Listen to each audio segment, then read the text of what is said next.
Welcome everybody. I thought this week it was going to be very appropriate what with the world on fire as it is and all and there's great tragedy, great hope as Carol Quigley had termed the thing that shapes all of universal history, which we are living through, that uh a geopolitical discussion would be most appropriate. We've obviously been tackling topics of history, of philosophy, of science, a lot of things. Tim Kirby's a good friend of mine. We were co-writers for an extended period at the Strategic Culture Foundation. I think everybody here has a pretty good idea of Tim and his work as an American phenomenon in Russia. And I guess today we're going to get a chance to not just get a geopolitical update from Tim, but also to pose questions to Tim. He's obviously been working hard at the American Cities Project for a number of years now. It's still a hmm work in progress, but there's obviously some interesting things pertaining to that are, I'm sure, going to fall into today's conversation. And any number of other things that are, I don't think anything is off the table for Tim. So anything that people have in the back of their mind, put your name in the description, or not in the description, put your name in the chat box like usual. I'll call upon you accordingly, or put your digital hand up, and Tim will field a question or two, or 10 today. Eh, So, or a lot. Tim, We'll do this, baby. So hi yeah. man, it's all yours, brother. All right. Well, then just let me say really briefly for some people who might not know who I am, really quickly. I do a few things. I do a lot of travel videos around Russia, and those travel videos also very often include stories about the lives of foreigners. As Matt mentioned, I'm the guy who did the American Villages Project and worked on the presidential decree that actually allows Western foreigners to move to Russia. So if you are interested in moving to Russia, especially the American Village, or just in general, we can talk about that. Especially if you want to do the American Village, because that's my baby. I play American football here in the big leagues, even though I'm kind of old and beat up. But I sit on the bench and I look sexy as hell playing in Russia's NFL. And yeah, and in general, I sort of work in the media, as I like to say. It's a more vague way of talking about what I do. So there you go. And Matt, we're going to celebrate. I just recently, right before the elections in America, got complete broadband banned on Google. So I have no access to any of my channels or anything like that right after hitting 200,000 subscribers. So just a true gift from Google. So Well, that yeah. that is quite that means you've done something right. Congratulations on Yeah. that milestone. Yeah. They picked me as one of the people that could not talk to a Western audience during the elections. I was shut down. So, anyways, what we could talk about the Russian media. We can talk about immigration to Russia and the American village and all that other stuff. We can talk about American football in Russia, and so on and so forth. And of course, the typical U.S. Russian relations and maybe some Russian history. Although I'm nowhere near the historian of Russia that you are the historian of Canada. So I don't want to claim that I'm a historian here, but I have a cursory knowledge of Russian history. So Well, I'm getting the sense, Tim, that what we're going to do today is a little bit more of a Q and A with you, with the audience. yeah. So, in this case, I think you've laid out the groundwork pretty nicely as far as points, topics of conversation.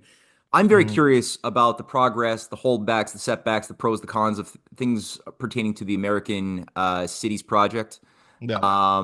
and how that's going. So that's something I've got in the back of my mind. Also, how you got into this, maybe a little bit of your own backstory for those who might not know a little bit more of how you found yourself in that situation where, I mean, it's very unique for a Westerner to Oh, okay. Well, be the where you're background at. So is maybe, simple. yeah. In Russia, I'm kind of a D-list celebrity, especially when you look at things from the English-speaking world. And so for the last, I don't know, 10 years, I was getting regular messages from Western people and others. Tim, how can I move to Russia? How can I move to Russia? Well, you need to get married. That was basically the only answer. Well, usually the response was, but I'm already married and I have kids. And because they want to have the whole like family, good time, Christian lifestyle in Russia. And that's the reason they want to come here. And until this summer, so just a few months ago, they basically couldn't immigrate to here. And so the American Village was sort of my project with my immigration lawyer buddy that would, with the proper agreements, allow people to get around all these loopholes and move to Russia. Okay. So that was the initial idea. Now that whole loophole thing is no longer necessary because Western people can just move to Russia. However, there's still one loophole the American village helps out. First off, it really helps to have people around who are willing to help you. Most of the Americans who come here at first, I would say Westerners, English speaking Westerners. I wish there was a single word for that type of person, but there isn't yet. They fuck up, fuck up big and fuck up hard because they really don't. It takes time to adapt to Russian bureaucracy and the way things are done here. And most people come here really expecting it to work like it does in the United States or Canada or wherever, and it doesn't. And they get themselves into a lot of trouble. So, but anyways, the American village is still important because one of the main things that people need is a permanent place of residency. So, unlike in the West, in Russia, you have to prove to the government you have a place to live, that you have some stack of money, that you don't have AIDS and other horrible diseases. There's a lot of things you have to prove for them to sort of let you in to the system, right? And one of the major ones is having a place to live. And so, the American village is now still good because it provides some extra support from people like myself and my immigration lawyer. There's a little bit more collective strength having neighbors there. And the main thing is you have an actual place to live, which is the one of the real key troublesome points that people have when they move to Russia. They come here and they expect that's going to be like in, I don't know, Wisconsin, where you could just rent some place and live there. Well, in Russia, you can rent it, but that doesn't mean you live there, in the government's opinion. So yeah. And so as of now, we only have a few families moved in. Sadly, the project was really scaled back. It was supposed to be in the south of the Moscow region and be more like like almost city, but unfortunately, we couldn't get the financing for it, and all the people wanted to invest in it ultimately pulled out. So we just kind of have changed the nature of the project, and it is now, let's just say, pure capitalism, no government involvement, and you know. Yeah.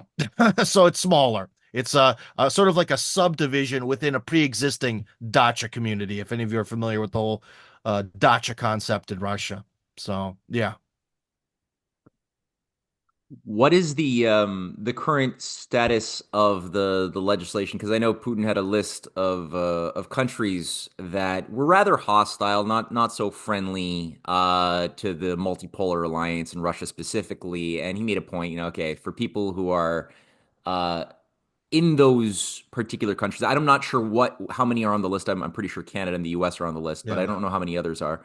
It's basically the collective West, The collective West as a basically. whole? Okay, all right. Yeah, So yeah. there's like an expedited way to bypass a lot of the bureaucratic blocks and just get easy access to a visa. What can you say a little bit more about the details of what has changed? How easy is it now for people who might be curious and looking at different scenarios? Okay. Um, Well, what that actually did, this yes. presidential decree, is like I mentioned, but people have trouble believing this. Hmm. Westerners basically, unless they were getting married to a local, couldn't immigrate to Russia at all, more or less. Okay. And what the decree did is it created an immigration visa, and for people who already had tourist visas from the West, that they could essentially immigrate here because there's a strict migration quota for how many migrants come to Russia. And since they didn't expect like 10 million Westerners to show up the next day, they sort of excluded now the collective West from that quota system. So it really opened the door for people to come here, and obviously, now that's become easier, more people are coming. However, it is still expensive. On the one hand, it's very nice that finally Western people have the actual legal bureaucratic means to immigrate, but sadly, Russia's now become one of the expensive countries. Life here is cheaper than the West, but it's not cheap. You know what I mean? And that's the one thing that kind of killed the American village because the idea of it happened before COVID. And the prices for homes before COVID were something that I think the average sort of American Canadian really wouldn't bat an eye at if they were moving to another country. Boy, since COVID hit, the prices on construction have gone up and up and up and up and up because COVID really popularized buying homes. Before COVID, everyone wanted to live in apartments, and now homes are equally popular to apartments in terms of people buying them and building them and all that. And with the war on, and it's a little bit of inflation, yeah, construction has gotten way more expensive. A Russian home still costs about one third the value of the equivalent in Russia or Canada, but Russian and Canadian homes are ridiculously overpriced anyways. So it is not a cheap endeavor to come here and buy a place to live unless you go to some more extremely unpopular place and live in like a complete shithole, like I chose to do. Okay. Yeah, so that's how you save money. All right. If you're good with your hands, if you're good at fixing stuff. Okay. All right. Yeah. No, that's useful to know. So on a you have a channel. Again, I don't know, like you just said, it doesn't seem like. Are you still producing content of the Tim Kirby Russia channel, or has that been cut On the off? Telegram, yes. So on Okay. Telegram, yes. On Rumble, yes. On BitChute, yes. And the Russian RooTube, I still upload to that. Although no, there's like zero. I just do it just so that way I'll definitely have the videos somewhere. Yeah. So on those more minor platforms, yes, Telegram is sort of the home base. You can look for Tim Kirby Russia Hardcore on Telegram, so Okay. you can find the videos there. I've started Yeah. just to directly upload the videos to Telegram. Who knows? Maybe people will watch them there. I don't know. Okay. Yeah, that'll be a link in the description box of this video as well. Yeah. So far, Tim, so what's your take on the geopolitical situation? I mean, how are people feeling about the approval of attacks onto Russia that have been given by Biden's handlers right now? There does seem to be a flight forward to create a hot war and disrupt a lot of the potential forcing of some dialogue, some rational conversations that might occur if Trump is brought in or Yeah. is inaugurated. So there does seem to be a push to create like a new Bay of Pigs confrontation with Russia, the way JFK's administration was nearly overturned early on by Alan Dulles and the deep state Yeah. back then. How are Russians interpreting this? There's been some back and forth, some very strong messaging from Putin to like the collective West about, a new nuclear doctrine. So what's your take on some of that cutting edge stuff? Okay, well, the one thing is that sort of the side stream or independent media and the Russian mainstream have sort of lined up on this issue. They both see this as an attempt to really, con Russia into some war or keep this thing going. So I would say that I mean, even President Putin's press secretary, Peskov, even basically said that this whole thing about, a lot of these authorizations, this is just stuff that the Wall Street Journal is writing or the Washington Post. There's a lot of fake news being produced right now that's trying to sort of goad this conflict into continuing on, perhaps indefinitely. So unfortunately, we're all sort of the victims of this bizarre PR campaign coming from the mainstream media. And Peskov laid out that Putin is well aware of this, and they're working around it. However, I think at this point within Putin's inner circle, I know that it might look like they're really waiting for January 20th to talk to Trump, but I'm hoping that they understand finally that they really can't bet on anything in Washington, So I think Russia is just going to ultimately, regardless of what happens in the West, Russia only takes retaliatory measures and it's going to keep on going with its current plan unless something happens to change that plan. So, unfortunately, my answer is kind of boring, but they're aware of this, and I think life is just going to go on. Okay. So, there you go. All right, cool. Um, so everybody's microphone is on mute by default, like usual when you come in, so people have to unmute themselves. And I noticed Mhm. Thomas had a question. I didn't get a chance to really read it because I'm not good at multitasking. But Thomas, I know you're still there. You want to throw out your question out? Oops.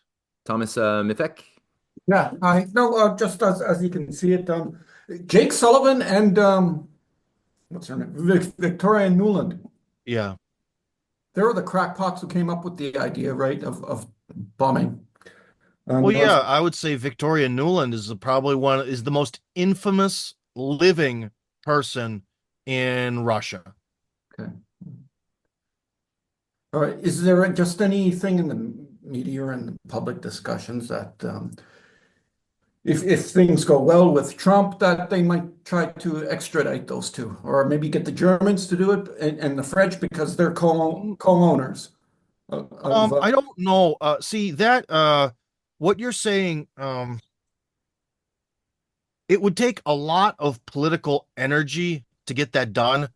And I don't think that that's going to be a priority of Trump. When people deal with politics, especially when you're in the chair of the president, you're not going to do emotional things like that. I think Newland is probably going to get away with all of this.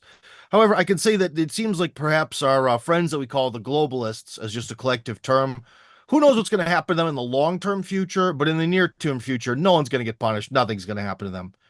But I would say at worst, Newland and some of these other people might sort of get some sort of like slap on the wrist or something kind of symbolic punishment. They're not going to do hard time over this, although they probably should, especially the people linked to the whole biolab network. They really should.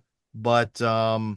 yeah, I think that that's very unlikely, and especially for Trump to do that. He has so many battles to fight coming into this presidency. If he actually wants to do what he says he's going to do, if he actually believes in this stuff, then he has one hell of a road ahead, and little emotional stuff like that won't help.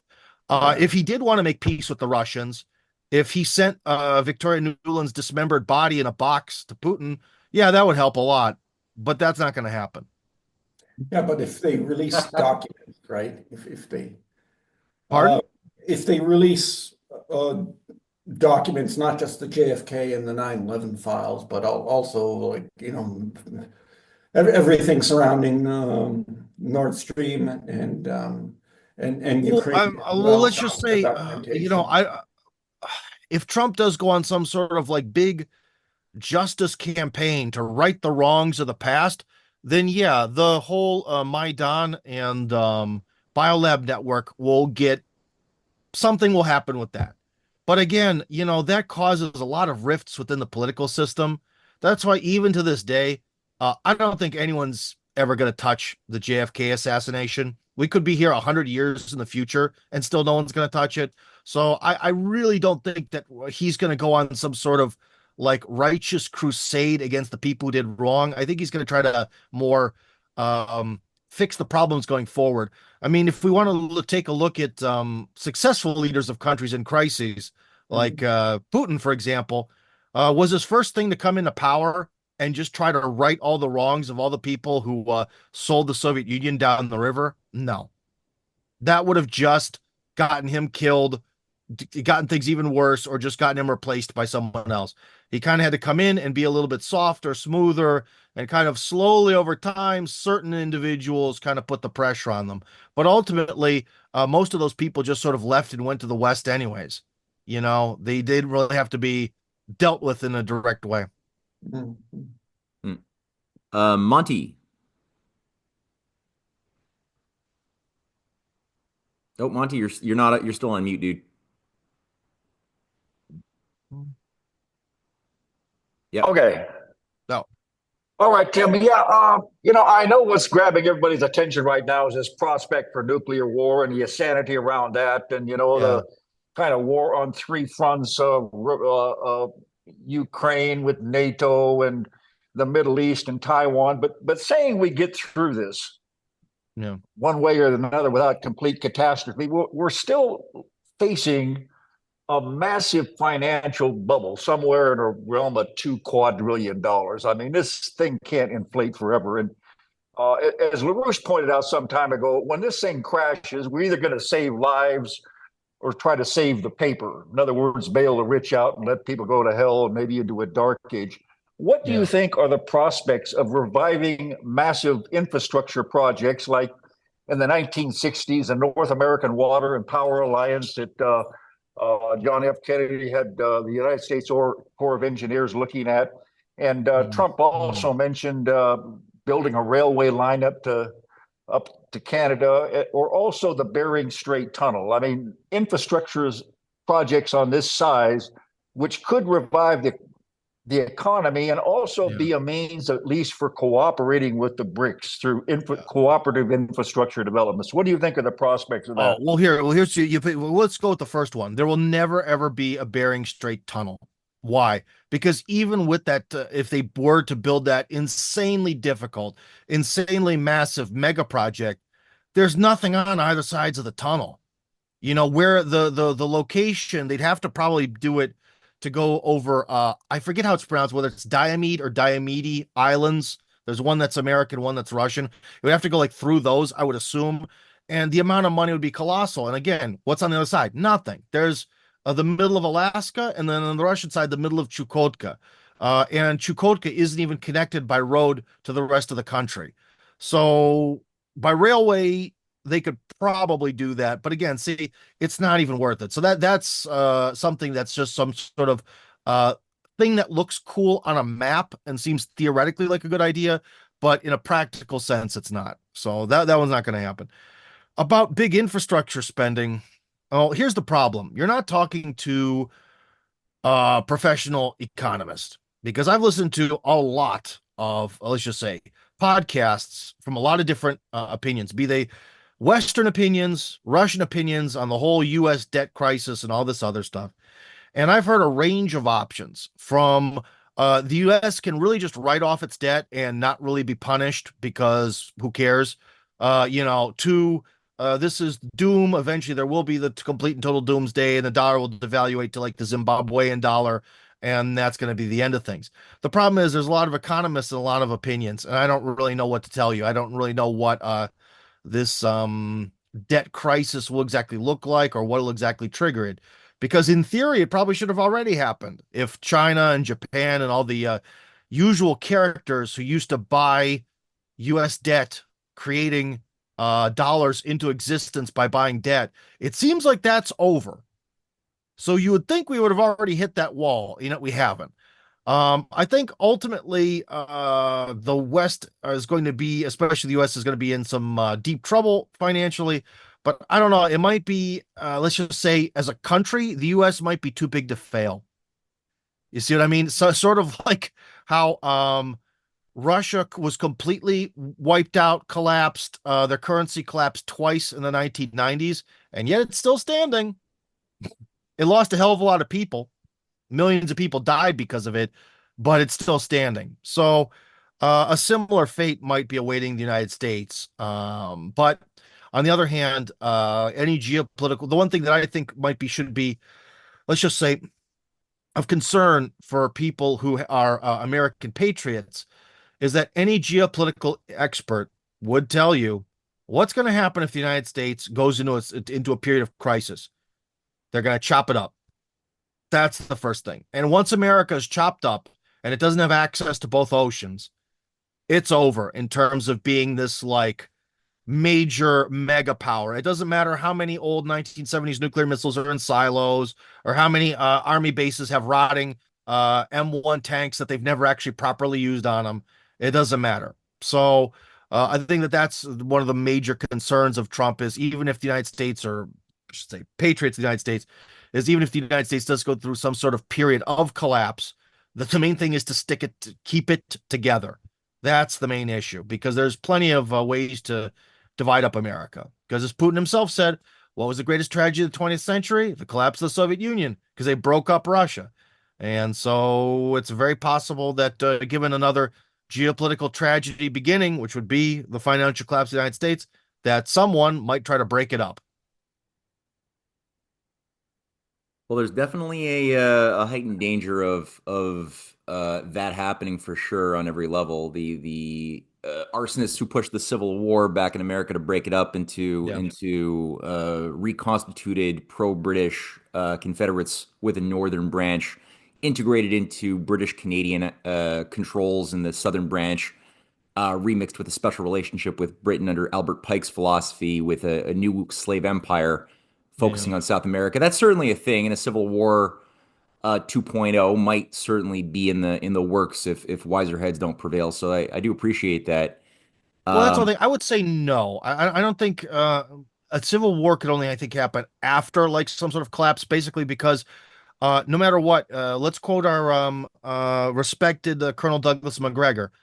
As long as the average American can get a six pack and watch the game on Sunday, they won't do shit. uh, well, there's And that's when that line hits. I don't know. I know enough people who are Yeah. part of organized militias on both sides, and I don't underestimate the Antifa Yeah, and they've watched their operation. countries go to shit for their Um, entire lives, and they haven't done crap. That's yeah, the one but thing, man. But we You are on the know, verge. But at the same time, if a systemic breakdown happens and all of a sudden mass scarcity finds itself threatening yeah. people's Oh, lives, then that's a it different will. story. That's a That's different what story. I'm. But That's more. I don't think it'll be a gradual civil war. I think if it happens, it might not be even a civil war in the conventional sense like it was in the 1860s. But I think the yeah, idea of mass violence that would then be more easy to amplify would get easily out of hand if again there's no yeah. sense of adults in the room. Well, yeah, because that's like Um, I try to tell people or things where I don't like to talk behind people's back, and I've been interviewed a lot coming up to the U.S. elections about, well, my opinion, who should Americans vote for from the standpoint of like Russia or whatever, and I tell them from the standpoint of Russia, America's got to vote for Kamala Harris. For the standpoint of America, for Trump. Why? Because Trump provides at least some hope.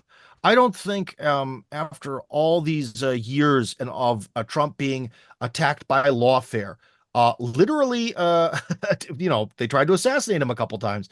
You could tell that there's something different about Mr. Non-Systemic New York billionaire that they don't like, and he says a lot of very good rhetoric in I'm expressing myself badly. Let me just put it this way. Trump gives America a chance. Again, if he even does a half or a third of the stuff he's promising, it could really change things. All right. But from the standpoint of Russia, Russia's greatest weakness is that Russians are extremely naive. I know that may sound weird because in our movies and stuff, everyone presents Russians these like hardcore badasses and stuff and super soldiers, but they're extremely, extremely naive. That is their by far their greatest weakness, especially when it comes to the West.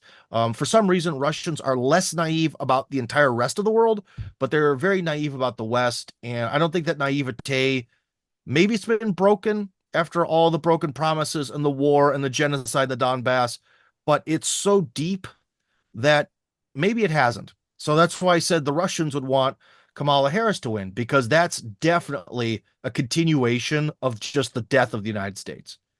Because at this point, it would serve Russia's geopolitical interests for the United States to collapse. Whereas for the United States, I think it actually serves American geopolitical interests, let's just say from a patriotic standpoint, for there to be a strong Russia.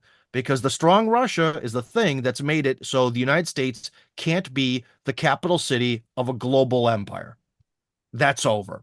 And we see it more and more every day. And what does it mean being the capital city of a global empire? Well, if you already have control of the world and America is just the capital, that's when you can get rid of basically men and masculinity, get rid of any sort of potential threats. If you look at the whole Project for New American Century, the whole logic of it is when these questionable individuals, we call the globalists and neocons and all that, when they thought they had control of the entire world, what was their first plan? Crush all potential competition. Of course, they were writing about geopolitical competition, but I think they also meant everyone. And as soon as America has now been forced back into this realm of having to compete, all of a sudden you can see how they've done some power plays to make Europe be forced to use American natural resources, especially LNG or whatever, or shale gas, whatever that shit is, right? So, as long as America is in a state of competition, even if the evil is still the evil that are the globalists and neocons and all that are still in charge, they can't completely crush masculinity, the humanity out of people. They have to maintain some level of effectiveness, because, um, the whole woke agenda isn't effective. It's effective from the standpoint of a global empire because it turns people against each other and breaks people down into some sort of bugmen, right? But if you're going to break your own population down and turn them into bugmen in a world where other countries and cultures are going to do the exact opposite, your days are numbered, real numbered. Again, ironically, America needs a strong Russia to sort of become the America we want it to be. Whereas I think for the Russians, especially at this point, they just want the American question to be over with. America has been at the epicenter of sort of Russian suffering for so long that I think most people here just kind of want to be done with it. Just go away at this point. But if they could, if the American embassy would let them, I would not be surprised if there wouldn't be a huge wave of Russian tourists to go to America as of tomorrow. on the I just wanted to push back a little bit on the issue of the your views on the Bering Strait, though, Tim. Yeah. Putin did offer in 2007 and 2011 to build the Bering Strait tunnel, and I've been offered to bankroll it for $60 billion, covering the Well, first see, that wave. was 2011 Putin. Oh, That I was know. 2011 Putin who wanted to say nice things to look nice. Not only that, though, I think there is Hold an on. economic, like the argument you made about how there's nothing there and so it won't happen is sort of the same arguments that were made to stop the Trans-Siberian Rail from happening or the Yeah. Transcontinental Railway, because people would say, well, there's nothing there. And they didn't have the idea that by building the rail, you build civilization and then you open up access to resources that are in abundance these different underdeveloped regions. Maybe, But but at this point, so you're kind of comparing two different things, okay? A little slightly different. hmm, As people say, apples and oranges. I hate that because they're both fruit and they're both similar, hmm. but they're different. So, anyways, the thing is when you talk about the Trans-Siberian Railroad, that is, you have this giant country where the east part of it is not connected to the sort of central part and south and west and all that, and you need to create this it's almost like a spine for Russia that goes from the brains at that time in St. Petersburg, all the way to, I guess, the coccyx bone in the tail of Vladivostok, right? By that sort of logic. Okay, cool. But the United States and Russia are not one country, and that makes the situation much different. Because again, um, when you're doing trade between countries, well, there's boats. Like there's nothing that a large shipping boat of the 21st century, it can do everything that Well, project in the Bering Strait could do, and in well, fact, it could that's probably do it really much better. not really, because that's the British imperial argument to keep everybody dependent upon British controlled shipping lanes around the seas, where they know that if they develop their rail lines inland, then they will develop a sovereignty and an economic capacity to stand on their own 2 feet and not be dependent upon shipping lanes that the British had monopolized for so long. So that idea is actually not true, because what happened was when nations did decide to develop inland and develop their internal capacities through rail, they became free economically and more capable of having intercourse with each Okay. other. But again, so that's a world where we have the seas being dominated by the British Empire. We're talking about 2011, okay? We are talking about Russia and the United States. The United States owns the seas. So, okay, if again, this is the two countries making the deal. Maybe the United States wants to keep control of the seas, so they're going to say no to this Bering Strait deal anyways. Yeah, Russia's a land empire, and that's great, and Russia should have more railway, and it would be nice if Chukotka had rail access and some sort of excuse to develop it or whatever. But, you know, if the United States wanted to and saw this as being a profitable thing, they could. But again, it's just easier for them than being essentially the new British to just send the big boat. Like again, and Right. also from an American standpoint, let's see if we turn the clock forward now. My fucking YouTube channel about traveling around the country and talking to foreign people has been banned. Imagine creating a physical land connection between US and Russian territory. No one's going to do that. Like, whatever economic benefits there could be. Let's just say I'm wrong and you're right. And it's actually way cheaper and easier to build a train up there because, there's not much there, although there's a lot of mountains, which sucks. But, there's not a lot of people. So you can just build that train wherever the hell you want. Fuck the tigers, right? And it creates a lot of wealth and stuff. Still, it creates a physical land connection between Russia and the United States. And I think that, first off, Washington would be very scared of that. But Russia, and if you ever talk to Russian border guards, I don't know if they would be particularly thrilled with that proposition either. It's really Yeah. changes, then again, the geopolitical map of things in a way that might be viewed as bad by both sides. Yeah, I think like Monty was bringing up, it kind of only could work under the condition of a restored land power orientation in America, Yeah. that maybe Trump could begin to sort of nudge America towards by the Arctic rail programs that he was pushing for in his first program or first term. But otherwise, yeah, I agree with you. If the U.S. maintains its current characteristics, this can't happen. I would agree with Yeah. that one And for sure. let's go with this. So Trump sends Victoria Nuland in a box to the Kremlin, right? And he says, no, we're going to change. He's going to do everything in the most clownish, optimistic way that so many people write about in the alternative media. Okay, he does that. And then he says, you know what? We need to become really have some economic integration so we'll never go to war. You know, that Ron Paul logic. If two countries have a lot of economic integration, they can't bomb each other. They're essentially bombing themselves. We're going to do that. And Trump says, let's do it. Let's build the bridge.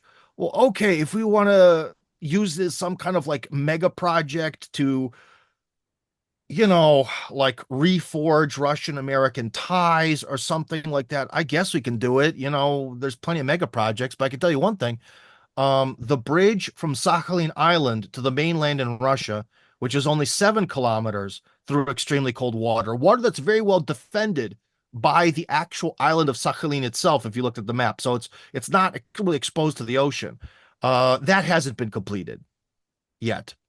You know, there's a lot of development happening in like the Far East, but again, it's like to do that kind of mega project, I just Well, I you don't know. definitely need the China. I know that Putin is very envious of Xi Jinping's ability to have a command and control over the banking system and the ability to build like these vast Belt and Road Initiative projects super Yeah. effectively. That's something that seems Russia has not been able to keep a hold of or even get close to that level of power on the economic front. On that note, actually, before I go to the question by Matthew Thomas, who's been waiting, what do you see? I know that there has been a problem still of Western trained, liberal oriented ideologues with still influence amongst different groupings in the Russian finance ministry. I'm not always of the black and white view that everybody in the Russian government is pro Putin nationalists, Yeah, but there yeah. does seem to be like certain blockades. Can you say anything about like the progress on that front? Like where are the problem those causing problems or prohibiting Russia from being able to do what China is able to do inside of the government? Is that something you've mapped out at all, or at liberty even to talk about, or is that something you'd rather Yeah, pass on? I could talk about that. Okay, well, how about this? This is a big question that has multiple layers. But I would say if we really want to go down to things, we have to really have the big discussion of what the hell is the Russian central bank? There are numerous famous Russian economists that go on all the radio, like, you know, talk shows and TV shows, and that would be Glaziev, Khazin, Delyagin, and Katasonov are like the four big top ones.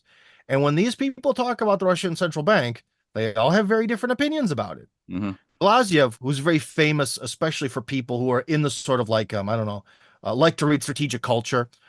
He's sort of the economic planner for like, you know, Eurasian integration, and he works with Putin all the time. Of those four guys, he's the one who's got the most, let's just say, success in an official position. And he would even go on, and I've seen interviews where he says that, you know, I know what the conspiracy theories say, but the Russian central bank, it's kind of like a judge where, yes, it may technically be independent, but that's because a judge has to be able to make rulings in his own mind without someone coming in and getting in the way. And that the central bank maybe isn't the best institution, but that it's not quite the conspiracy theory that people make it out to be. And I've heard from other, of these economists that in a lot of ways, no matter what it says on paper, Putin really does actually have a lot of control over it. But at the same time, Putin can't control everything himself. He is not a godlike entity. And I think what you mentioned is that maybe even within the central bank, it might not even be so much a question of some sort of loyalty to the West, but a question of being programmed by the West, of having an economic view that most of the people there are what, probably 50 some years old. So they really came up in their professional careers in the 90s, and they are like full, 90s babies when it comes to economics and laissez-faire and what would it be? What do they always say in Russian? Like international norms and all this other shit. So when there's a problem in Russia, they're like, well, if inflation's happening, you have to raise the key interest rate because that's the solution to inflation, because the International Monetary Fund tells us that's the truth. You see what I mean? I think it might be a more honest incompetence or closed-mindedness or something of the like, you Yeah. know. Yeah. And like I had a couple interviews with a fairly famous economist. His name is Dmitry Kostin, and he's really working on the actual economic plans on my channel, I mean to say. And he's actually one of the people involved with really planning out the economies of the BRICS. He's just not famous like these other guys I mentioned. And when he sort of gets into it, he says that the problem with the economy is it's something that you have to fix like an airplane. But how do you fix an airplane when it's flying? Yep. And so, in a lot of ways, if Russia was to try to fix its sort of weird central bank that's kind of independent, but then kind of not. In fact, the language in the Russian constitution is very vague.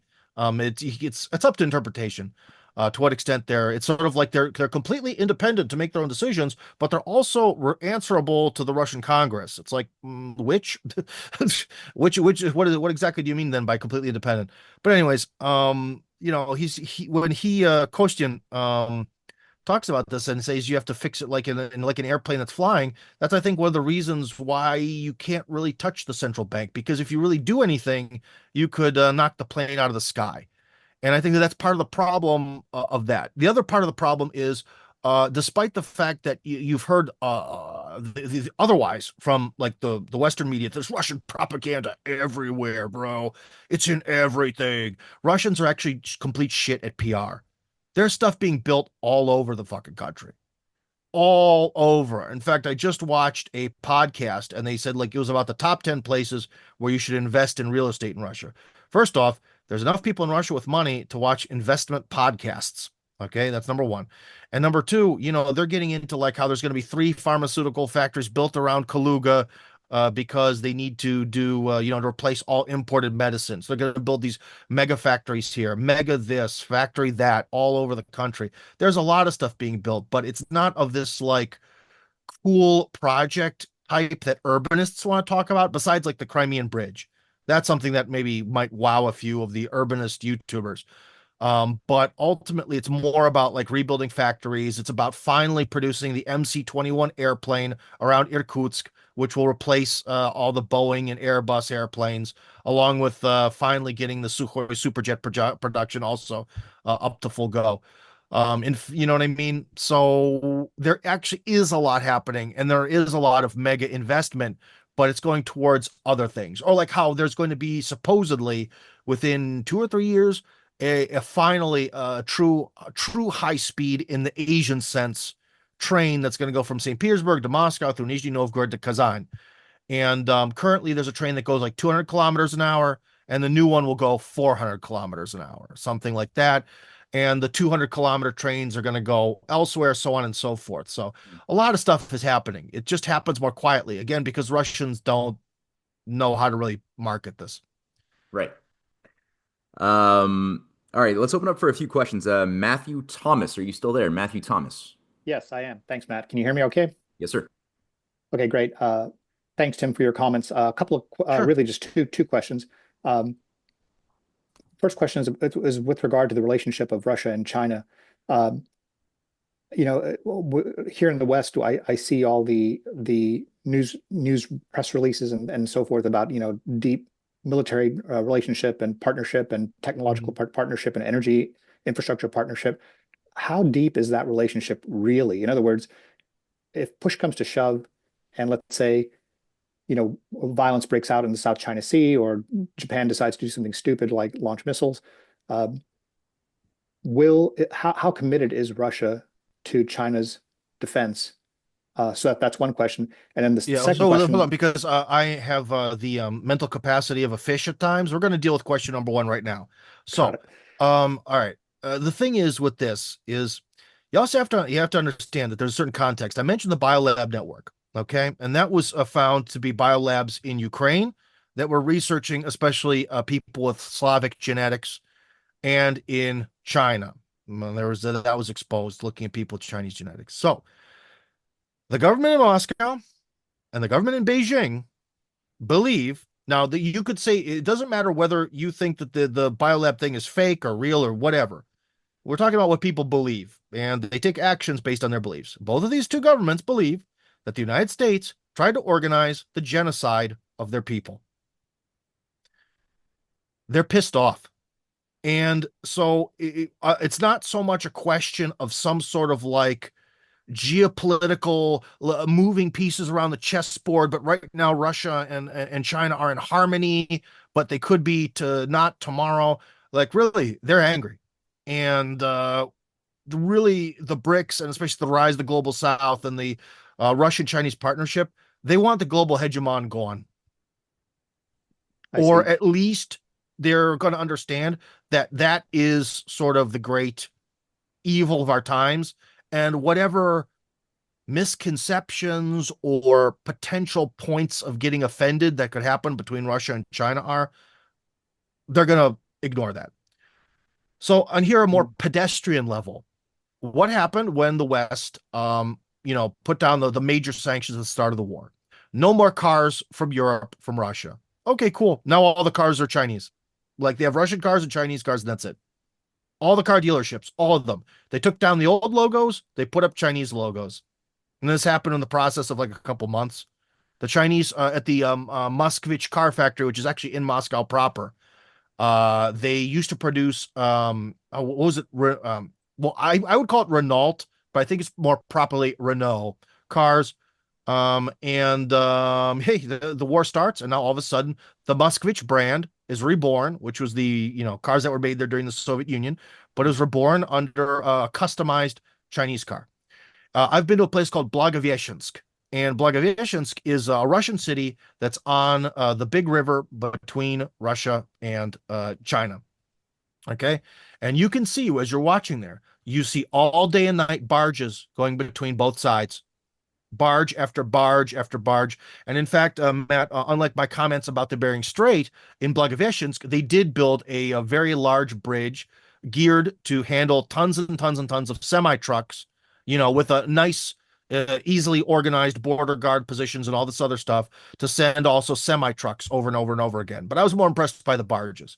And what's on the barges? On the Russian or on the Chinese side, barges going to Russia, tons of construction equipment, tractors and bulldozers and excavators, a lot of that kind of stuff.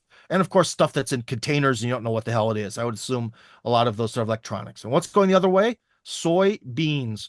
Blagoveshchensk and a lot of the regions around China, they grow the food for China. Like the Chinese are really dependent on that Russian food. And it's also like people, like Russians who are retards who sit at home in their grandmother's apartment complaining online think that somehow the Chinese are getting all of Russia's resources for free. Look at how much cooking oil costs in China. It costs like 4 to 5 times more than it does in Russia, and it comes from Russia. It goes both ways.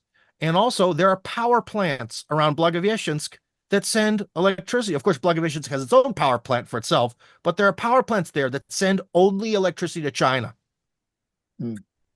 Like this is the integration is going to get deeper and deeper and deeper. And one thing that you probably don't know is that right now you may have heard how the key interest rate in Russia is really bad. So right now is the worst time since like Boris Yeltsin to get a mortgage. However, there's a special government program for the Far East, which includes Vladivostok, Russia's gateway to the West. So you could either pay a mortgage of like 23% in other places in the country, like Moscow, or you could pay a 2% mortgage in Vladivostok. So guess where everyone is building everything? Like Vladivostok is really being built up as this almost like capital, mini capital to deal with all things related to Asia. Okay. Yeah. So that was a kind of my answer to your first question. So yeah, the integration is very deep. There is a bit of a let's all rally around the common enemy factor. Who knows what will happen when that factor goes away? But yeah. So thank you for that. And my second question is similar to the first, except for Iran. If some of the nut jobs that Trump is appointing, the anti-Iranian nut jobs that Trump is appointing, actually act on some of their previous statements, No. we could see a hot war break out, in the Middle East, specifically against Iran. How committed do you see? Okay, they've been promising that for my entire lifetime. When I was a baby, they were promising war with Iran. You know what I mean? These people just blow steam. Look at how intense things have gotten between Iran and Israel. Well, is something going to happen? No, it's not.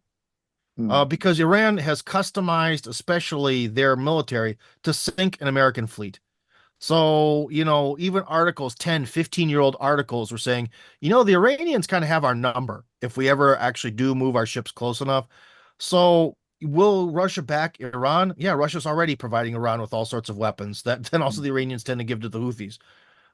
So yeah, it's one of these things where it's sort of like hang together or hang alone.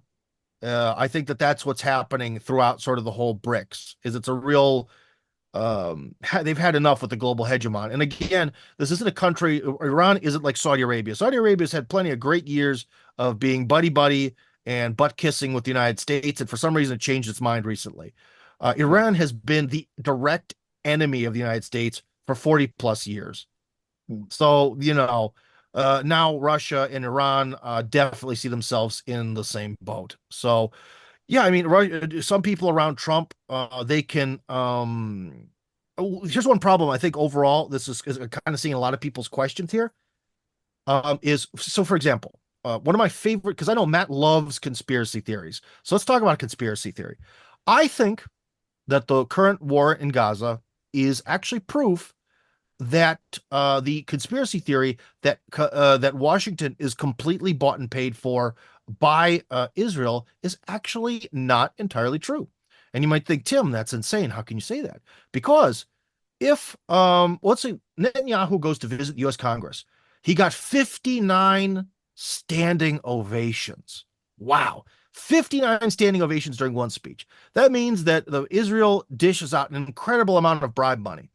But the question is, how hard is it to stand up and clap? Now, the war from October 7th has already reached its first anniversary, right? Has the U.S. sent full forces in to save Israel? No. So, if Israel owns the United States, what are they waiting for? Why are they doing such a shitty job of getting the entire U.S. military to save them? You see? So that's one of the things where people say stuff. A lot of people, because I think one of the problems is people who are more in the sort of normal, non-political realm, you might say, though, you probably often say things you actually believe, whereas when you're in the political realm, you say what you have to. Right. So I sincerely hope you're right. Sincerely hope you're right, Tim. And thanks for the answers to the questions. I appreciate Sure thing. it. Sorry to be a little bit snarky and snobbish, but it's a real problem I see. And again, no, I appreciate that viewpoint. I hadn't really heard that before. Thank you. All right, well, that's my job.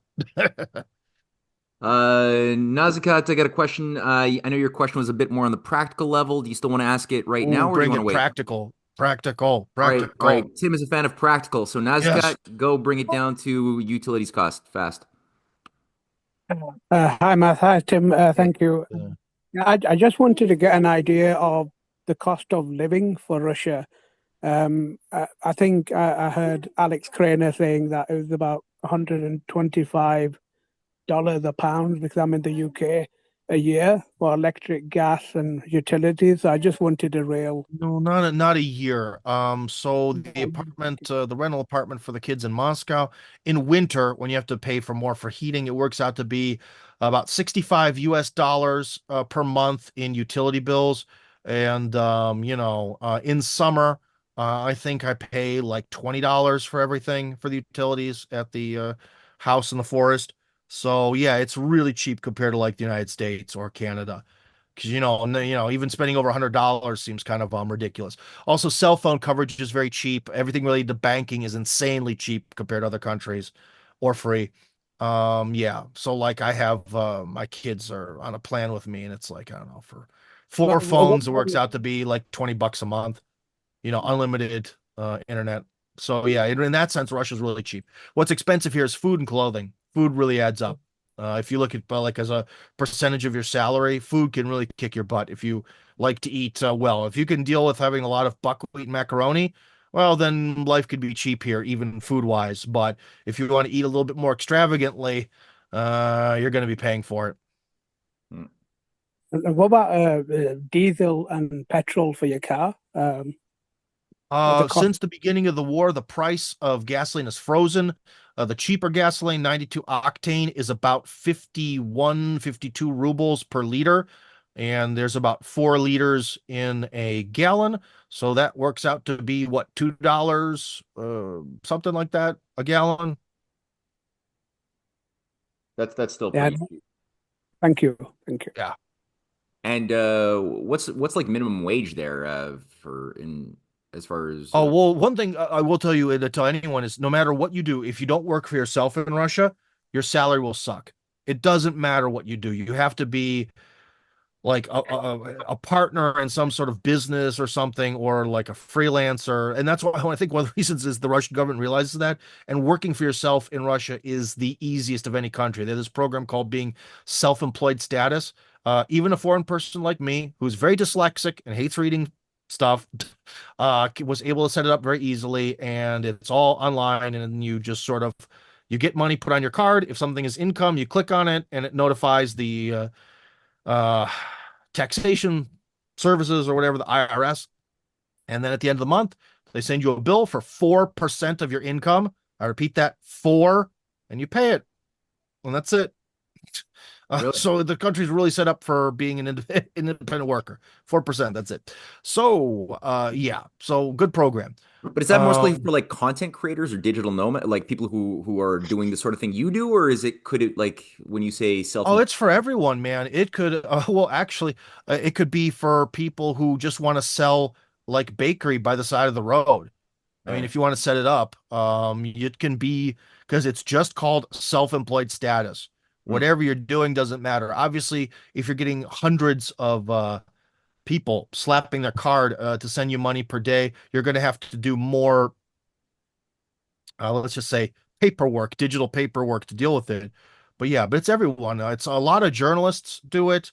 Yeah, we had people who sell stuff by the side of the road. I don't know. It's very popular. I don't think it really applies to one particular type of person. Okay. But again, being in the media, it's sort of like, okay, Tim, come on this talk show, pay me. Well, we don't usually pay people. Pay me, or I'm not doing it. Okay. And so they'll, be like, okay, we can send you $100. Okay. And then I give them my information as being self-employed, and they can legally send me $100, and I lose 4 of it to the tax man.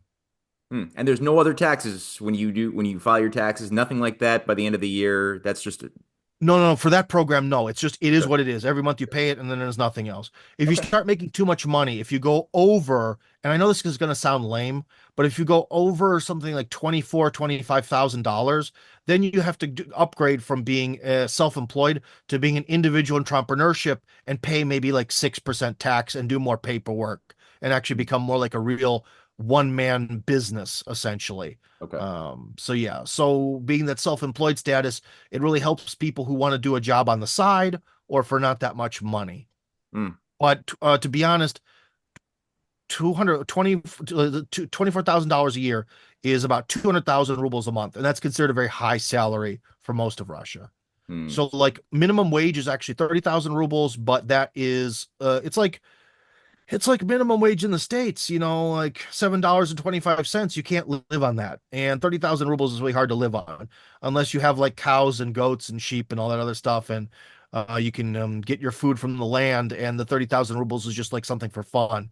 But ultimately, you need to be, I don't know, making 100,000 rubles or more to actually have some enjoyment of life. Okay. I got a question from somebody who's just he wrote me a text. He's somebody who works on oil rigs, or he's had experience working on oil rigs for like 20 years, got a family in Canada, and he's curious about the opportunities for him to get a like work oil rigging. And number two, Yeah. what about homesteading? And I heard that years ago Putin opened up the door to make it really easy for people, especially who have some agricultural skills, to get cheap or maybe even free land in the Russian Far East, as long as they can work the land. Is that still a thing? Can you say anything Well, the about first those thing, two? if we have to say, in Russia, foreigners can't buy land. Okay. The overwhelming majority of land can't be bought by foreign people. But don't worry, if you really want to buy land in Russia, like the company I used to do the American Village will allow for basically a deal to be set up where like my company owns 51%, the foreigner owns 49%, and then when they acquire citizenship, it all gets transferred 100% over to the foreigner. You Hmm. see, that's the thing in that setting that the company took a lot of effort. So I'm going to use that fucking thing as much as I can. So if you want to buy a big amount of Russian real estate there, I can help you. Because otherwise, the only land you can really buy is stuff that's zoned for single family residences, and sometimes not even that. Essentially, foreigners have to buy apartments. That's sort of the logic of it. But many people from the English speaking world don't want to do that. And that was, again, one of the reasons why I wanted to do the American Village, which is all houses, not apartments, because so many people from the English speaking world really don't want to live in an apartment, especially like a commie block apartment. They're not interested in that. So, yeah. So first off, for foreigners, getting land is not the easiest thing. You have to have a legal loophole to do it. But there's a program called the Far Eastern Hectare, where the government is just giving away free land to people if they use it. Some people can apply for more, but 1 hectare is actually very small when it comes to farming. A hectare is a lot of land, which is what a hectare is. Shoot, how much is that? It's like 3.5 acres or something, or Yeah, it's a few, yeah, 3.5 acres. Yeah, it's a few acres. So when you think about it from the standpoint of, oh wow, I want to have a nice house, and that's a great amount of land, and it's just nice to have. It is, but it's not enough for really farming. I do know one thing was popular is beekeeping, because beekeeping requires far less space, and if you have a hectare, that could be good enough to have quite a significant amount of bees. There's also some other thing. Chickens actually take up less room. I wouldn't exactly say a 1 hectare chicken farm is exactly going to be dynamic, but it's going to be way more dynamic than a 1 hectare cattle farm. That's a 1 cow or whatever. I got a buddy in Ontario. Yeah. He's got a half acre, and he has something like 38 chickens easy. So I mean, people who wanna, uh, Yeah. maybe it's very well organized as far as Well, the one set. guy I did an interview with, despite the fact that he has 1,000 hectares in Russia, he didn't always have that, and he has like his parents' house from like the Soviet Union, and they actually do have one of those like really little tight kind of farms behind it where they have like a couple pigs and a couple chickens within the confines of some city down south. So I Mm. mean, you can do that. You can do that if you want. And one nice thing about in Russia, there's no PETA, so you know. No one's going to stop you in that sense. However, around Moscow in the Moscow region, well, that's a little bit of a different story when it comes to livestock. It's not quite as clear cut and easy. One other thing, though, you should also be aware of is people tell me all the times about their Siberian dreams, but also it is very difficult to move to anywhere other than Moscow, St. Petersburg, the regions that surround them, because much like Washington, D.C., it's kind of its own separate thing. Moscow is separate from its region. St. Petersburg is separate from its region that's around it, and the Nizhny Novgorod region. So you really only realistically have those sort of 3 general areas to move to. If you're talking about moving to Siberia, you can dream and fantasize about all that all you want. It's really impractical, and I would recommend going to the Nizhny Novgorod region because the land there is cheap. The government wants you there compared to the entire rest of the country, and we can make it happen. Hmm. And there's plenty of land for sale. In fact, I was just looking, and there was something like 60 hectares for $60,000. I showed some Hmm. guy the other day. Wow. That's pretty darn good, in my Yeah. opinion. A farmland that's also wasn't too far from the city. Like it wasn't like a crazy like 300-kilometer drive to get to the city. It was like something like, I don't know, 30 kilometers out of the city. Like it wasn't very far at all. Hmm. Yeah, that's extraordinary. Yeah. Cool. Uh, Chris S, are you still? Oh, by the way, I think Nikki just chimed in saying that I think she'd go for beekeeping. So Nikki would be a beekeeper if Yeah. she were to be in Russia. But again, the free hectare only applies to Russian citizens. So you have to Ah, become a citizen first, then apply for the free hectare. okay. Chris S. Yeah, thanks, Tim. Yep. So I'm an HVAC. What's it like if I were to go into the trades in Russia? What would that be like? Where's a boom place? You mentioned Vladivostok, but what you just said makes me think that's Yeah, well, maybe not. realistically, you have no choices. Moscow, St. Petersburg, Nizhny Novgorod. That's it. Did you say HVAC? Yeah, heating and air. Um, Moscow, if you're a real expert in that, I would say Moscow would be your best choice. Why? Because it's probably really one of the few places in Russia where there's HVAC. Most places use radiators. Okay. What about power tools and DIY? Do you have any experience doing that, doing stuff Well, yourself? yeah, I bought a dumpy house and restored it and turned it from a summer house into a winter house. It was, How was something that? built at the end of the Soviet Union, and it didn't even have plumbing or any of that stuff. So I got my guys together and I did it. So yeah, I mean, there's the thing is with the tools and stuff. I mean, the DIY stores are like Home Depot.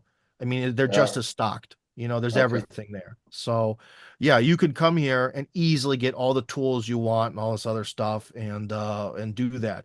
The main thing you would really have to focus on then is getting your language skills up. But I think that's realistic. But you probably have to be around a major city if you want to stick with HVAC, because the rest of the country, man, is on radiators.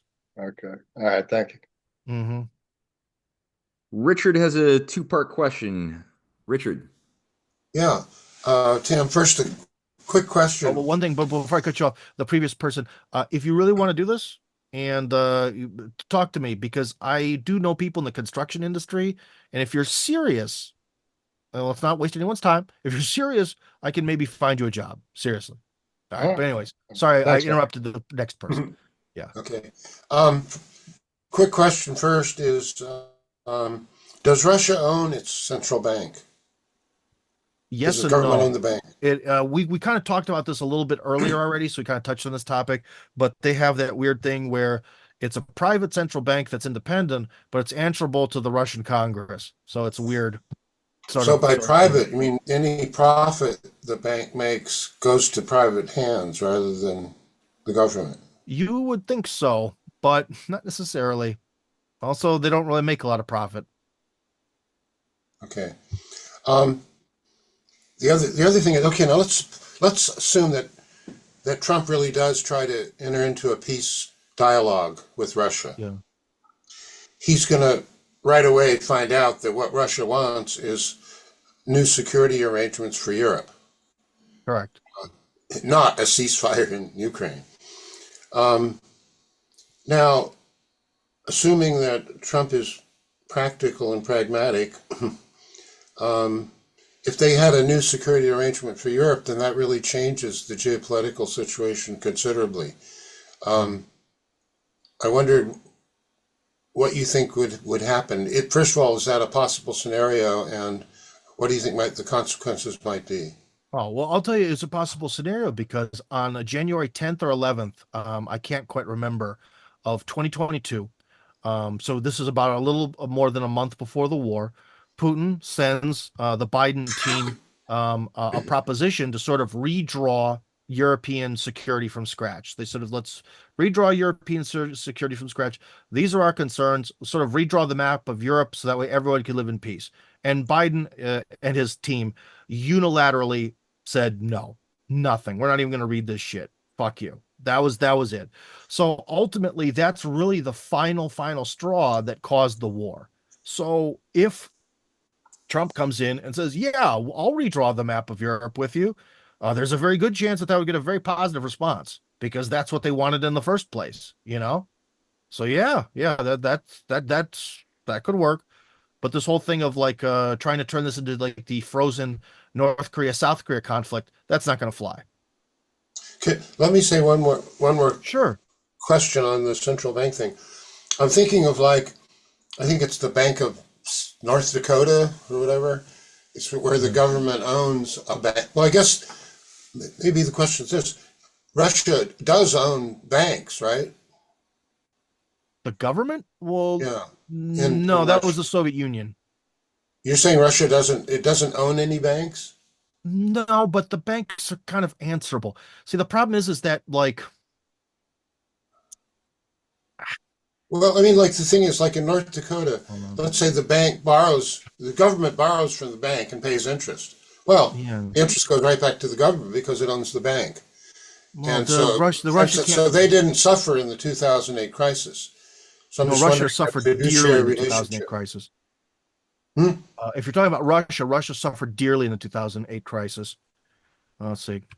But I mean, North Dakota didn't Yeah. because the government owned the main bank in the state. Yeah, what Tim is just explaining is that Well, the Russians are not in the situation of North Dakota, it seems. And so Okay. he seems to be looking at something on the screen. So let's see what Well, this is one of those things where if I would have known, I could have prepared a lot more data on this. So essentially, half of Spare Bank, the biggest bank in Russia, that's about the size of all the other banks together, is half owned by the government, supposedly. Okay. Good. That's good. Yeah. Thanks. Yeah. But yeah, because one of the other things that's very different is that in Russia, the government is vastly more powerful than any business. Like that's one of the big differences between like Russia and the West is that essentially this always gets me in trouble, but it's the truth, is if you look in your textbooks, especially if you're a child of the Cold War, you look in your textbooks and what they say, there's three economic systems. There's capitalism, where the means of production are in private hands. There's communism, where the means of production are in control of the state. And there's fascism, where the means of production are in private hands, but it's very heavily regulated and somewhat planned by the state. And so Russia is the third. It's economically basically fascist by that definition. All Well, right. and it's like the American system, isn't it? That In we what all way? like. Well, the Russian constitution and laws were initially written by American advisors in the 1990s. So at the starting point, it very much was. However, remember, Russians don't care about rules, which is nice if you have your constitution written by, unlike Japanese people who obey. The boss said it, I'm going to do it. We've got to obey. That's a real problem when you've had a foreign entity write your constitution and laws. Whereas in Russia, laws mean nothing. So it's much more helpful to have that mentality given a corrupt legal system. All right, we're good. We're good, Richard, or did you have a second or another question in that? Um, well, I use the term American system, which is something that Matt talks Oh, about a yeah. lot, which is like was happening after the Civil War, was it? Sort of Well, it happening. Yeah. came Well, up here, here. well, what do you mean? What do you Yeah. mean by American system? Do you mean Yeah, Western that's style democracy? Do you no, mean, it's a system where the government is subsidizing development and sort of guiding oh, national yeah. development. Oh, yeah, I yeah, mean, yeah. that's what Russia Russia, and China are both doing now. Yeah, Russia subsidizes a ton of stuff. I would say the government plays a very heavy role in society, but it's different. It's again when I say it's because it's not like central planning.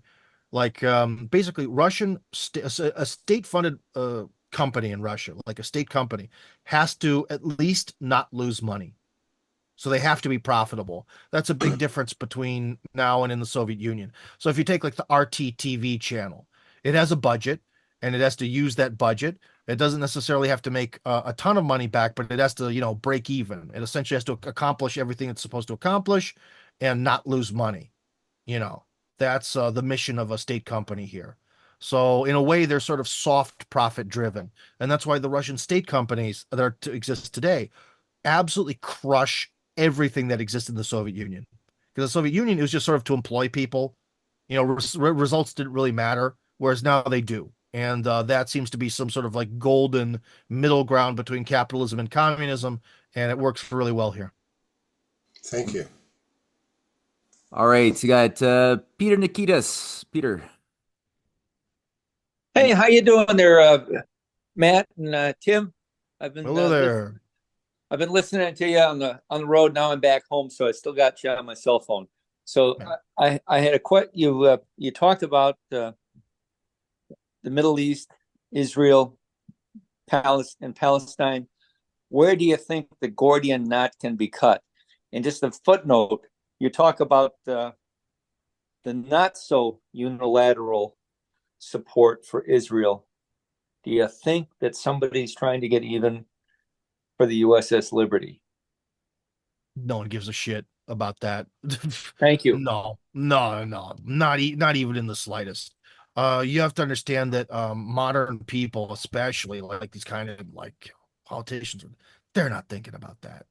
That's some kind of like that's old world thinking, and they're not concerned about that. You mean are we talking about how we're going to solve the crisis in Israel, or what are you referring to here? I mean, is that it or Yes. um? I see. I'm not a real. I don't really know. I talk Russia, man. Okay. I don't really know what to tell you. All I can say is maybe on sort of like a well, if the United States does enter into some sort of deep economic turmoil, Israel's done. Yeah. It's just done. Yeah. That would be one thing that would end it, or the simple fact that it's going to run out of people. You know, a lot of people are leaving Israel. If this becomes a war of attrition, the Palestinians are probably going to walk away, or maybe not even the Palestinians. The non-Zionists will eventually win through sheer attrition because Israel's falling apart. Okay. So perhaps. Okay. You good, Peter? I'm good. All right, cool. Thank you, Peter. Thanks, Matthew. Thanks, Tim. All right, got Brett, then Matthew Thomas has a follow-up question, and then Monty, and then we might have to round it out because I know it's pretty late for Tim up there in Moscow. So, Brett, I got maybe another half hour gas. another half. All right, we can use that. All right, so Brett, go for it. Hey, I'd like to know, you might not be the right person to ask this, but what's the aviation industry like in Russia? I know you mentioned they're trying to get the EC-21 out. I don't think it's in full production yet. So I work in aviation. I build aircraft for a living. I can also fly them a little bit. Just wondering, what are the prospects for a foreigner doing something like that? You know, aviation is not outside of the West. Aviation is not as big as it is in the United States and Canada. So my other prospects would probably be Brazil because they got I think Bombardier there or something like that. Yeah. So yeah, Well, that's just the thing is from what I've heard, there's a shortage of pilots in Russia. They need more people. So I definitely think that there is room within the aviation industry. The thing that makes the Russian maybe situation different are maybe two factors. One, whereas the United States has numerous sort of airport like hubs to connect different flights and all that. In Russia, for many years, it's really just been you have to fly to Moscow to fly anywhere, which creates a lot of absurdity. Where you're going to fly like 4 hours to Moscow just to fly back the same direction, another 4 hours in a different way. That's kind of changing over time, like especially in the Far East, again by Vladivostok and Khabarovsk and all that. There are lots of little flights between those cities. And I think they're trying to turn Krasnoyarsk, which is sort of in the exact middle of the country, into the sort of next airport hub. But there still is some real Moscow centrism when it comes to the way that the flights are organized. That's number one. Number two is because of sanctions, airplane tickets have gotten more expensive because it's harder to get parts. Basically, all the parts for airplanes have to come in illegally from the standpoint of an American perspective through third-party countries. So like Kazakhstan or Kyrgyzstan buys the stuff and then they resell it to the Russians. Yeah, it's harder and harder to fix stuff. Yeah, and that's another reason why the Russians really want to get their own planes off the line, so that way they don't have to worry about importing stuff anymore and they'll have all the parts, you know. It's kind of like right now if people have, say, a Ford car, there weren't that many Fords before the collapse, but there were some. It's really hard to get parts. Whereas if you had a Russian Lada, the parts keep rolling off the assembly line, you see. So I would say in those ways, that's what makes the aviation industry different. But yeah, I don't know, there's still a lot of flights every day. If you want, I guess I'll put it in the chat. You should, I don't know if there's an English version of it, but oh, come on. There we go. Tutu.ru, tutu.ru. That website is what most people in Russia use to buy plane and train tickets. So I don't know if there's an English version, but if you can translate it, you can see how many flights there are and how much they cost and where they go and all that stuff using that website. But I think those are sort of the only two factors where it's different than, say, in the United States or whatever. Yeah, and always use Aeroflot. Aeroflot is the best airline in Russia. All the other airlines do more nickel and diming, whereas Aeroflot, they don't care. Your bag's a little bit too big, it's a little bit too heavy, they don't care. It's nice. Cool. all right. Thanks for the tip on air travel there. I was in North Vietnam early this year, and I noticed that the only airport was in Hanoi. No other places in North Vietnam had airports. So, yeah, so thanks. That ends my Yeah, well, question. Russia does have a lot of airports, though. There are a lot, but they don't have a whole heck of a lot of flights. Oh, and I forgot to mention, to fly to Russia now, you have to fly through neutral countries. So you can't fly here directly from, say, the United States or France. You would have to fly via Serbia or Turkey or especially Dubai. Dubai seems like the best solution for most people. Mhm. All right. Cool. Thank you. Mhm. All right. Who is the Matthew Thomas can do your follow-up, and then Monty's got a follow-up too. Sure. Hey, Tim, since you're on the ground there in Russia, you may have a sense of this. It's pretty obvious that what the Russian people feel toward and think of the Zelensky regime in Ukraine. But what is the sentiment, at least from your perspective, of the Russian people towards the actual Ukrainian people themselves that are also suffering under the Zelensky regime? Or are they sympathetic, or do they just hate all Ukrainians now? What's the sentiment? Oh, well, the one of the whole points of why this war is happening is because they consider the people there to be their own people, except for the Galicians in the very, very western part of Ukraine. All the rest of them they consider to be the same, you know. I see. So yeah, so of course that's why this is happening, because one of the calls for the guys to go to war was to save the Donbass. And why would you want to save something that's full of people who are of a different ethnicity in a different country? You see? So yeah. I see. Thank you. Okay, Monty. Yeah, Tim, just wonder what you think the prospect with the EU and the European countries. It appears they've been committing suicide on the installment plan, going all in with the sanctions, the belligerence against Russia, the cutoff of the gas. It looks like they're generally like Germany and England. I mean, with the energy thing and losing their Volkswagen and their industry and everything. What do you think the prospects for the EU? Oh, the prospects for the EU to what? It looks Oh like no. he froze. Oh So, no. It was right at the end of the question too.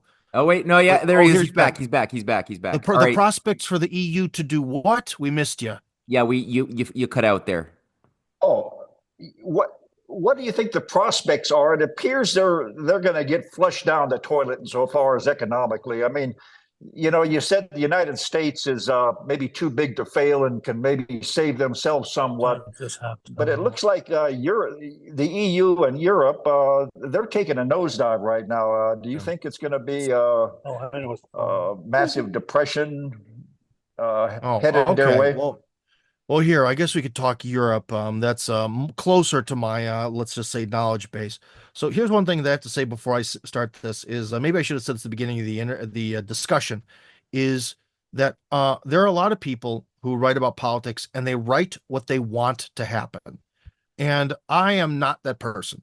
And I would like to say something very happy and cheerful about the future of Europe, but I don't believe that to be the case.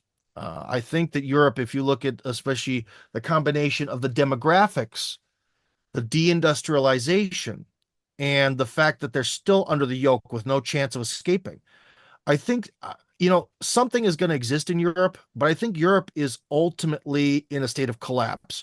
My one friend asked me, he was like, Tim, Trump won the election. What do you think this is going to do? Is this going to stop the flow of immigrants to Russia? And I said, it might actually, the optimism of Trump getting into power might convince some Americans and Canadians to stay at home and see how things go longer rather than take the risk of moving to Russia.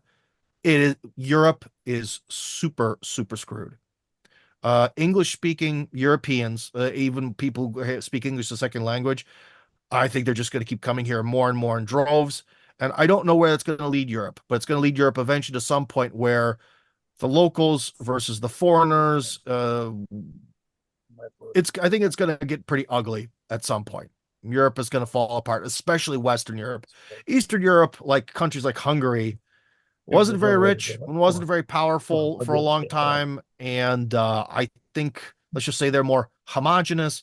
And I think that they're going to stay not that rich and not that powerful, but kind of survive. I think Poland will also share a more positive fate, as will Romania and Bulgaria.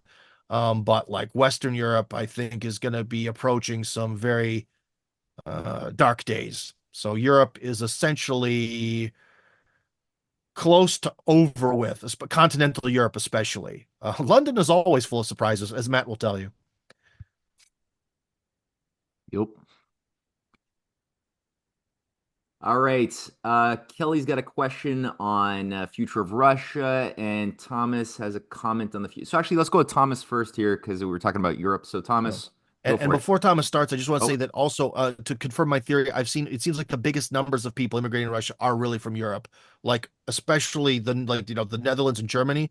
Those people in those countries have absolutely given up on their politicians and their politics and the madness, because they have some of the absolute most totalitarian, fascistic governments that hate their own local population. They're the worst. So those people are coming here in droves. Anyways, sorry. Thomas, Yeah, sure. go for it. If I can, I live in the Czech Republic. So I see and listen to what Slovakia and Hungary under Viktor Orban is doing.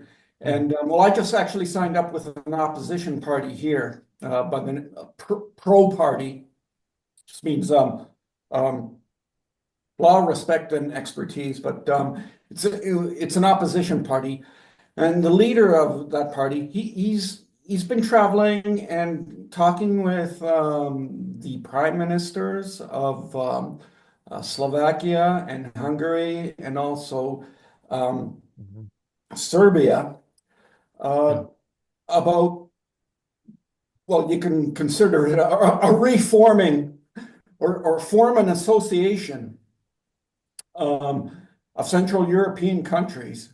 Yeah. That if the Czech Republic will go the way of Viktor Orban, and Austria too, they voted for FPO, although they're not in government yet. But it's going that way, that at a high level, at the political level, they're discussing forming an association of governments or of countries here in Central Europe, essentially the same area as the former. So is what you're referring to, because I just had to look it up because I forgot the name. Are you referring to the Visegrad group? No, No. sort of. Well, Poland is part of the Visegrad group, yes. Okay. But this would include Austria. Okay, and forming a new political entity, an association, not perhaps a confederacy, but a trade association in the middle of Central Europe, essentially back along the lines of the area of the Austro-Hungarian Empire. Yeah. And well, that's what they're discussing right now. I have it, like I said, from the leader of one of the opposition parties here in the Czech Republic, which is working now closely with Robert Fico's and Viktor Orban's and Milicic, I forget the Serbian prime minister's name. I'll put it this way. All that stuff depends on the United States. If the United States becomes weaker, then they can do it. If the United States really recovers and becomes stronger and wants to keep its grip over Europe, they're not going to be able to do it. Because Fico is already shot many times, right? And five times. Yeah. And I'll put it this way. It is very hard within the European Union to make any sort of change in a slow, legalistic, electoral way. So people can talk all they want, but the reality of getting it done is very difficult, at least the way the world works right now. And you also maybe the more eastern you go, people are more skeptical about like the EU and all that. But still, Orban and Fico are still stuck within the EU, and they're stuck within that framework. And I think if they try to leave, their economies collapse.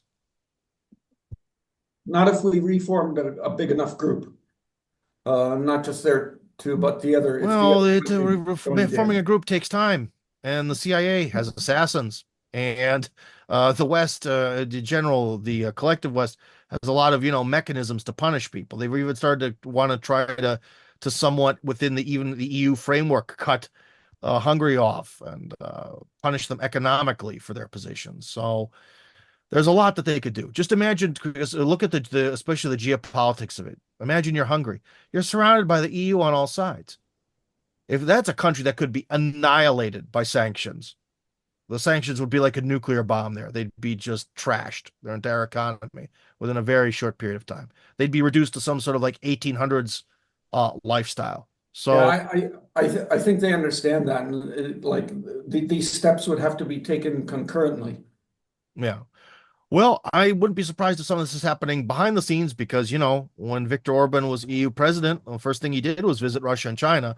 So he's making a lot of deals behind the scenes. Who knows what's actually happening? But maybe they are working out a sort of plan B, because I think that those countries, if they were united into one bloc that wasn't part of the EU, their lives would be very different, and I think they'd be much more in harmony with what the locals actually want and like. So it'd be a good thing for the populace, but there's a lot of good things that'd be potential to happen. It's just a matter of whether they can actually happen or not. Yeah. All right. Kelly, it's time for your question on the future of Russia. Go for it. Hey Tim. Hey. Yeah, my question's pretty general. You're an American. You moved to Russia before it was even cool. Yeah. And I find that amazing. I come from a Russian background myself, and I don't know, it kind of touches me. Anyways, you've been there for a while. I guess you got a family there. Yeah, I got kids and all that, yeah.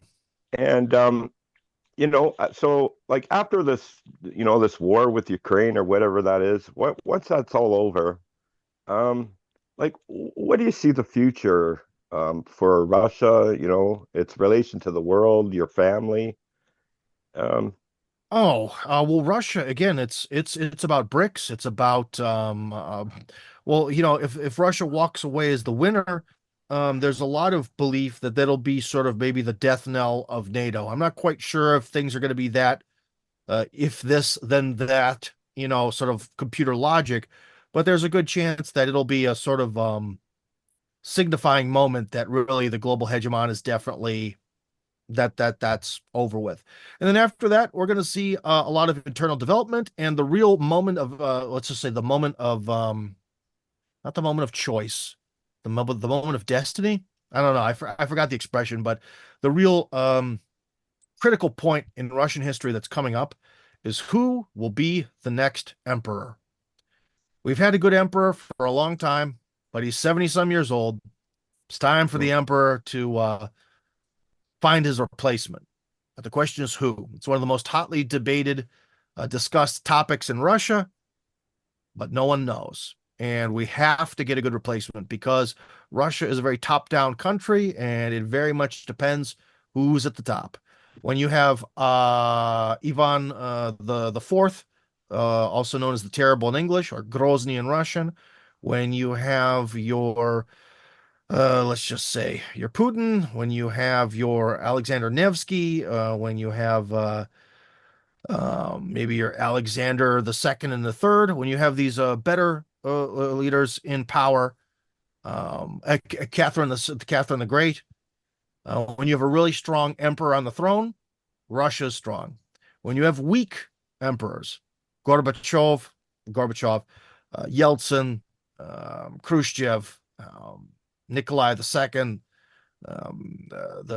the many people named Dmitry who tried to take over after Ivan IV,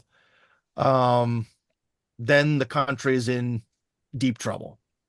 So it really, really depends who's going to be in charge next. And I think that that's going to probably determine the future of my children, more so than a lot of things, so we'll see who gets the throne. Are you optimistic? Yeah, I am, because Putin is a competent guy. I am sure he is. But Russian history is weird because, Ivan the Fourth, he knew, and he had a lot of kids with a lot of women.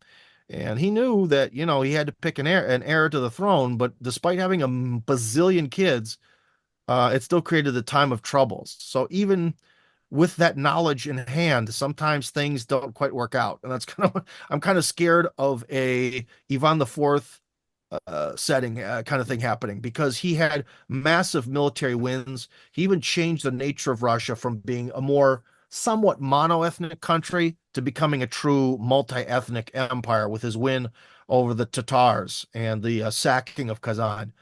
So Putin has also had, despite the fact that he never wanted any, has had some recent major military successes. So I don't know. I just hope that it's kind of in God's hands. Yeah. I got a question And all we can on that do, point, yeah, Tim. I'm noticing that there has been sort of a push towards, and I guess it's a bit of a double-edged sword, the allowing of hereditary institutions as the organizing power of yeah, society. Because then obviously, like if you got a really good noble soul, that type of power is fantastic.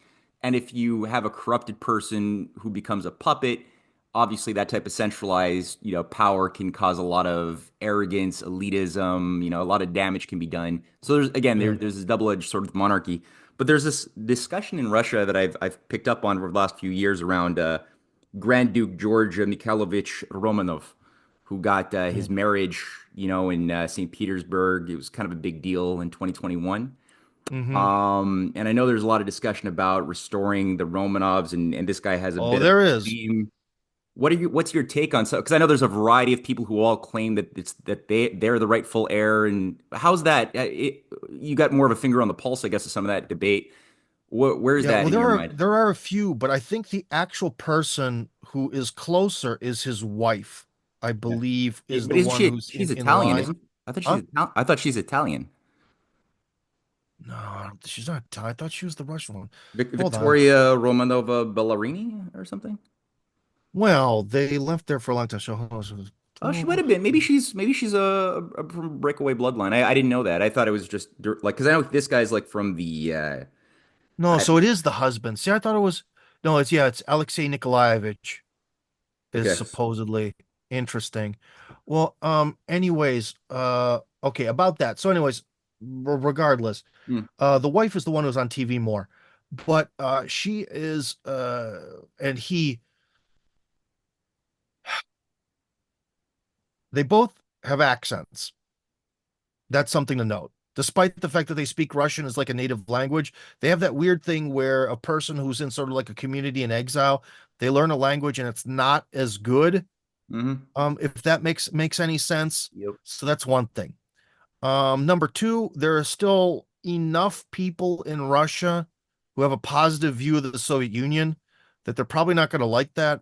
Even the famous Russian media figure, media mogul, Konstantin Malafeev actually wrote an article that said maybe, today monarchy might sound insane in Russia, but if we keep working on it, tomorrow's a new day. Communism sounded insane in Russia 100 years ago. You know what I mean? So there is some interest towards a monarchy.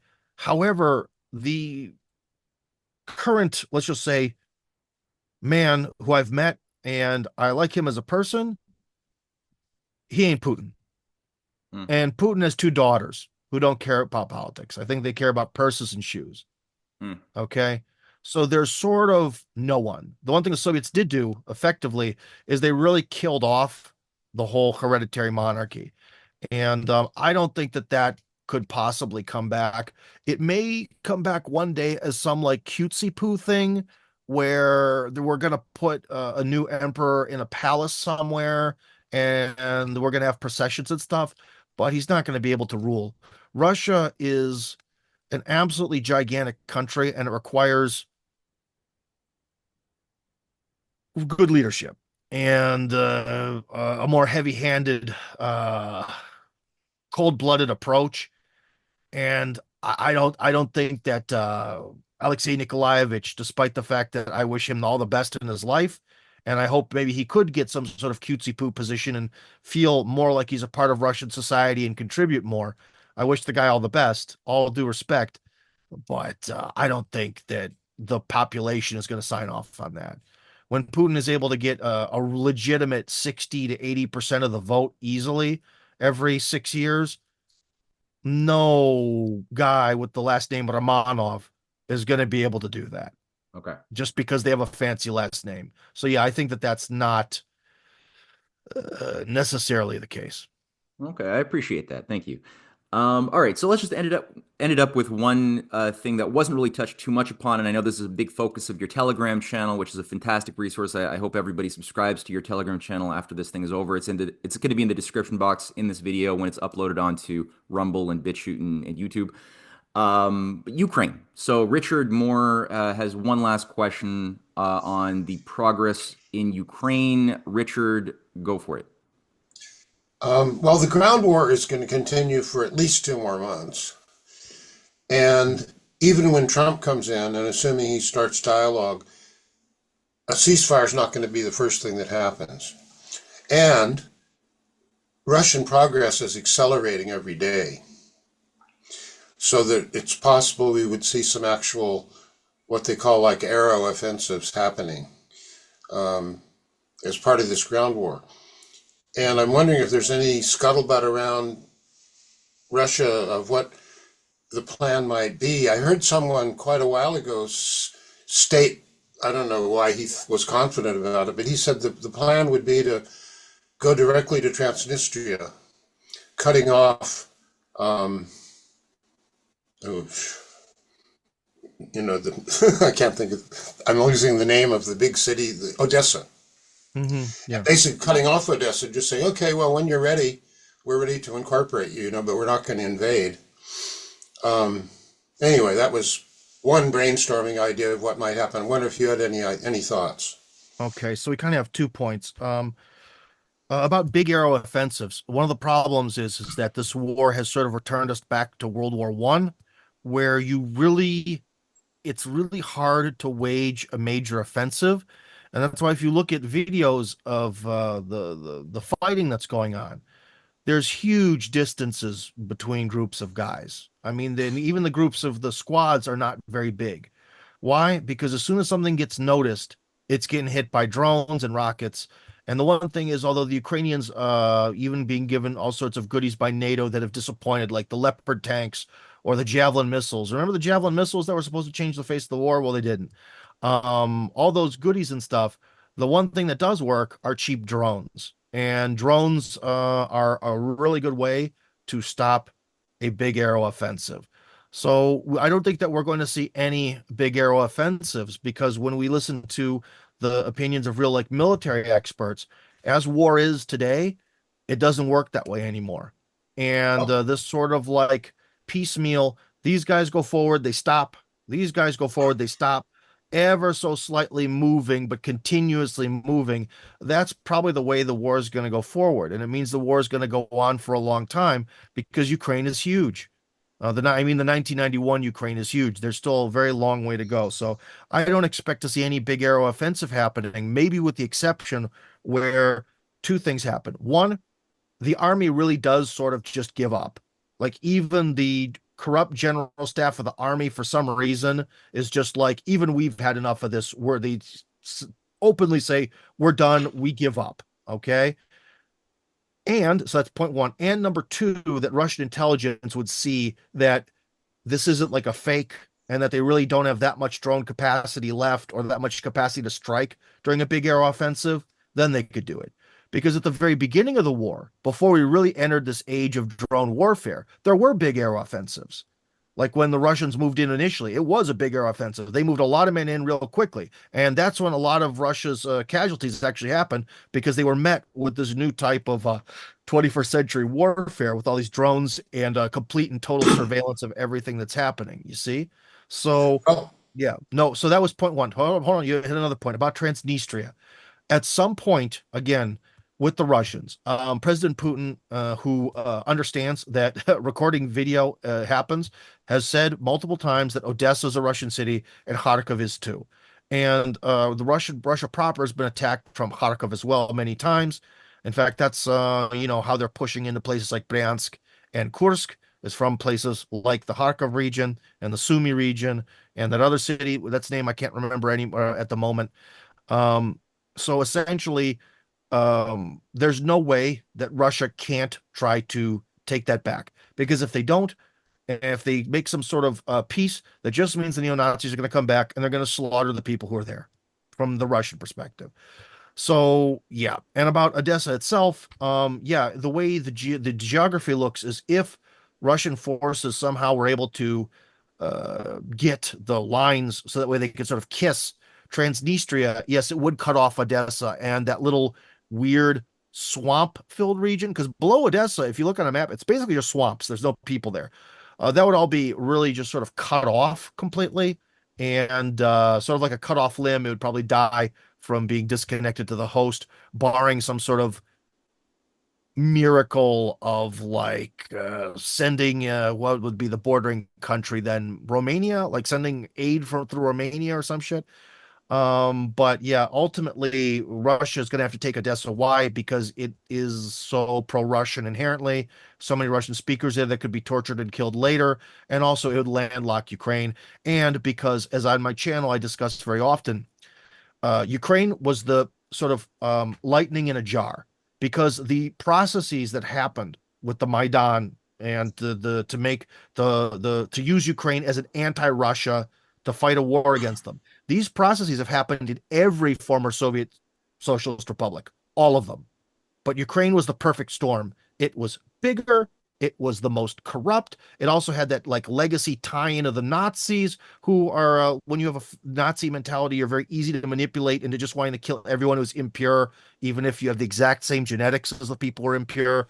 It was like the perfect storm. They've come kind of close at times in Kazakhstan, but it looks like the next anti-Russia, they really want Moldova.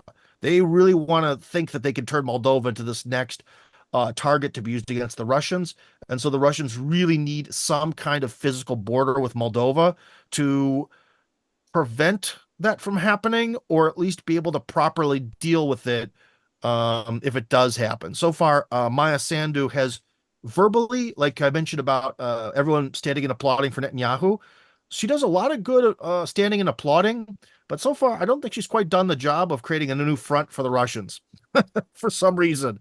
So thankfully, Sandu is somewhat inept or a double agent or something. And yeah, so Odessa is probably very likely to be in the iron sights of the Russians. In my opinion, they have to take everything that is east of the Dnieper River, plus Odessa, creating a contact border with Moldova. That would be my sort of plan because in the future, the Dnieper River is quite big and it'll create a nice physical border that is very easy to defend and creates even more distance between the West and Moscow and all that stuff. Thank you, Tim. Yeah.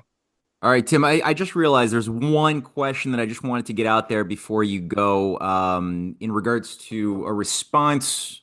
A lot of the people who follow my work and sort of hover and consume alternative media content, who are well, I get the assertion repeated to me from a variety of these people who read certain things that Russia is a slave state since COVID. It's a digital dictatorship of CBDC surveillance state, Yeah. death, kill, murder. Everybody's a slave, and so is Mhm. China. So you've been living in Russia. You're a very critical thinker. What do you say to that type of commentary that I know you've also been confronted with too? Yeah, because there's a certain group of people who essentially you know how there's sort of the fifth column and the sixth column. The fifth column are the enemies that are already within the gates that you know are the enemies, and the sixth column are the enemies within your gates that you think are your friends. And so there is a very strong sixth column, and they project the exact type of narratives that you're discussing here.